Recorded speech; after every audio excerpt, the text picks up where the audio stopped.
મારું નામ મહેશ પ્રભુદાસ આહુજા છે। આ ઘટનામાં જાનનો જોખમ ભાઈને થઈ ગયો છે। એમાં કોઈ doctor CG high school Gidwani સ્કૂલમાં ગાંધીધામ ખાતે આ પ્રોબ્લેમ થયો તો સવારે 10 થી 11 વાગ્યાના વચમાં મને ટેલિફોન આવ્યો કે મને કોઈએ માર્યો છે અને જે પેડ હોય છે, પેડ જેના ઉપર આપણે પાના રાખીએ છીએ, એ કાચનો પેડ એને માથામાં એવો મારવામાં આવે છે કે એ 3 કલાક બેહોશ કર્યો છે।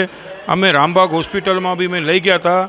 ડીવાયએસપી અને ડીવાયએસપી ઓફિસ અને પોલીસ આવી હતી, એમનું નિવેદન લઈ ગયા છે, પરંતુ આ અંદર કોઈ એવો પ્રોબ્લેમ છે કે આ લોકોનો જો ટ્રસ્ટીગણનો પ્રોબ્લેમ લાગે છે। આ છોકરો એકદમ ઓકે છે અને ત્યાં પ્રિન્સિપાલની હેસિયતથી એને ઇન્ચાર્જ તરીકે રાખવામાં આવ્યો છે।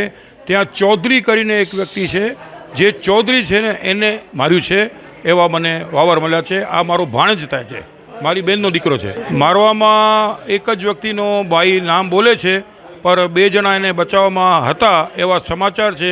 પર કોઈ પણ સ્કૂલનો ડૉક્ટર સીજી હાઈ સ્કૂલનો કોઈ પણ ટ્રસ્ટી જે બી હોય એને પૂછા કરવા માટે આવ્યો ન હતો। પહેલાં એને રામબાગમાં અમે સવારે એડમિટ કર્યો હતો, પછી હાલે હું સિવિલ હોસ્પિટલમાં ભુજ લઈ છું, જે સારી સારવાર સિવિલ હોસ્પિટલે કરી છે અને તેમના ડૉક્ટર ખરે પગે ઊભા છે અને છોકરો હજી બેહોશ છે। ચૌધરી કરીને અમે તો ઓળખતા નથી, ચૌધરી કરીને એની સરનેમ છે, જે ડૉક્ટર સીજીઆઈ સ્કૂલનો ટીચર છે। બનાવ એ બાબતમાં બન્યો કે કોઈ 3500 રૂપિયા સ્કૂલના નીકળતા હશે ચૌધરીભાઈ કને અને બીજી નામી મિલકત હશે। એના માટે જ્યારે પૂછવા ગયો છે તો એને તુકારો કરી ઉશ્કરાઈને એને સીધું પેડ મારો, તમે કોણ થાવ છો, તમે કોણ છો, આવી રીતે એને બોલ્યો હતો।